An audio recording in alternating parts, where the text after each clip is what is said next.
తాకట్టులో ఉన్న బంగారానికి తక్షణ విముక్తి. ఈ రోజు మార్కెట్ రేట్ క్యాష్ మీ చేతిలో. శివ గోల్డ్ కంపెనీ, మీ నమ్మకానికి మా హామీ.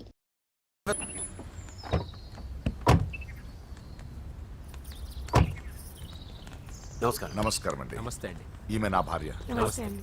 మొదటి శుభలేఖ మీకే ఇవ్వాలని వచ్చామండి. చాలా సంతోషం.